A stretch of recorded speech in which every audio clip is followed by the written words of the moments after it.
What's going on, guys? Well, today I have another flashlight video, kind of a comparison video.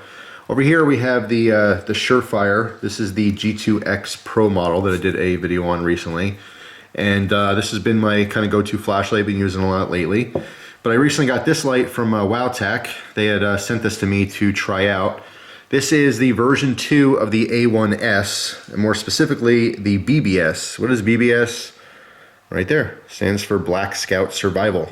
That is a YouTuber. I was not familiar with him until after I got this light, and I had to look it up because I didn't know what that meant. There's his logo, you know, kind of branding thing. And basically, I guess he worked with the company to get some different features going on this flashlight.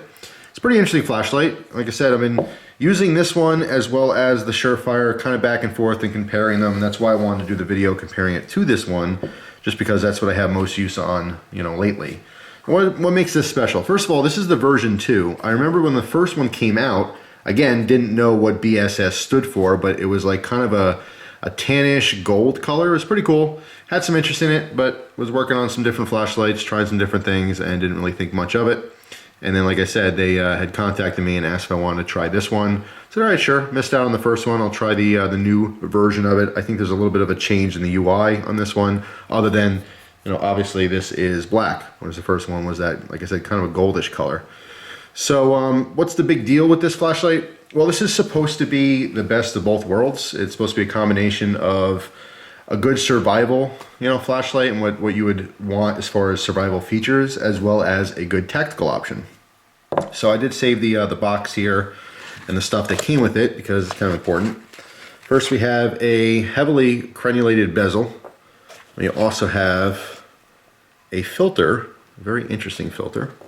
And of course, charging cable and our paperwork, some spare O-rings, and the pocket clip was not attached when I, originally got the light. Threw that on there. Here's the specs. Let me give you the English side so you can see that. I don't have to give you all the breakdown, the boring specifications of runtime and output. Basically, 1150 lumens on high. That's what you really want to know, right? So that's all the accessories. So basically, if you look towards the front here, we can see there's some threading on the inside of the head here.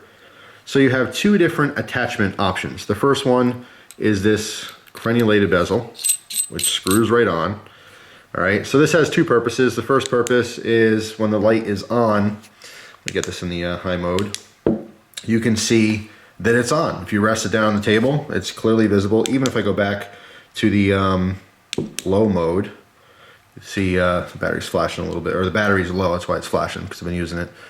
You can still see that it's on, even in the very low mode, right?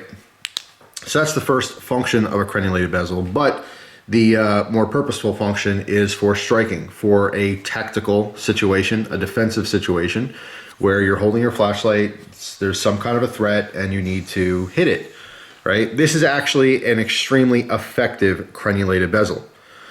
And compared to the Surefire here, and not just the Surefire, but a lot of flashlights like it, this also has a crenulated bezel, but you can see it's such a low profile. And I kind of made a joke that I said, if I twisted my hand, it tickles my hand when I did the video on this light.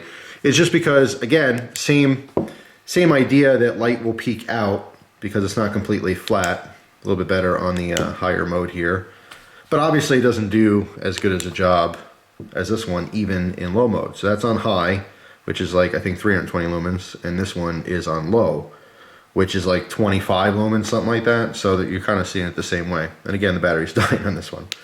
So yeah, that's the first thing to note, is this has a very functional crenulated bezel. So if you needed to hit something or someone with this thing, it would actually do a lot of damage. These aren't super sharp, like to the touch. Like, I'm not gonna cut myself, but if I were to jab on an angle or something, you could catch the corner of one of these prongs and it would definitely rip you open, okay? You'd be bleeding. Now, the bad side or negative side to that is for EDC. If you're carrying this in the pocket without a pouch, this will tear up your pants, okay? This is pointy enough to start wearing down the material of your pants if you have it clipped to your pants like most people do for their flashlights.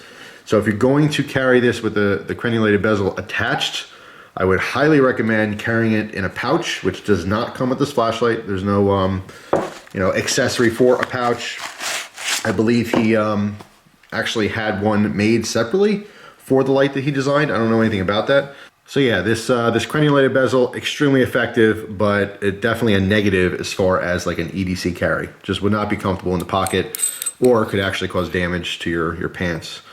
As far as this is actually a really interesting red filter. Now you can see it has a mirror image. You can see there's my camera. Yep, it's HD. So there's like a mirror finish on it. People always ask what I film on. That's what I film on. Let's do this. Let's get a nice zoom in. That is a Sony Handycam. But I put my hand on, you can see that it's red. It's actually a red filter. It works very nicely. It's a very high quality filter. All right. And the advantage to red is to, keep your night vision. All right. That's the biggest tactical advantage to having a red filter, but there's other uses you can use it for. So we have our tactical striking bezel, and our tactical red filter. All right. That's what makes this kind of tactical. They're very cool. I'm a sucker for accessories, you know what I mean? So as far as having those options, that's very cool. Did not carry with either one of them on. Okay, for an EDC type light, don't need the red. For an EDC type light, don't need the crenulated bezel unless it's attached to the light. Like sometimes if I have a flashlight that has like basically half the height of these little prongs, then you can EDC it. But because this is such a deep crenulated bezel, I didn't want to just mess up my pants pocket, you know what I mean? So I just carried it just like this with, no filters or attachments on it.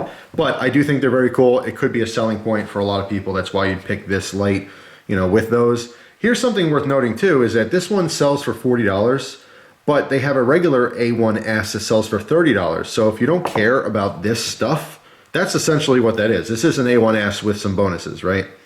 So just an interesting thing. You can save yourself 10 bucks if you're not going to use those accessories. But they are pretty cool nonetheless.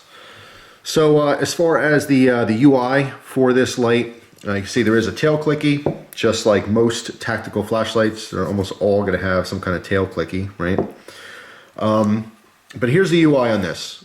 If you do a half press, the first thing that comes on, which you can see is telling me the battery's low again, is your last mode. Okay, so it has mode memory. In this particular case, I always leave the mode memory on low.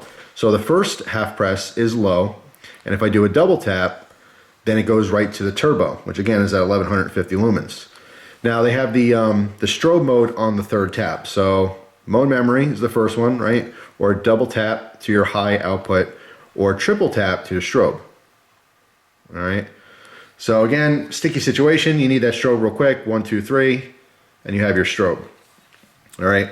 Now, once you push and click it, it stays on, and then you have your side button to change your modes, right? So again, I like leaving it in low, so I have the low high thing going on. But as we turn this up, there's low, medium, high.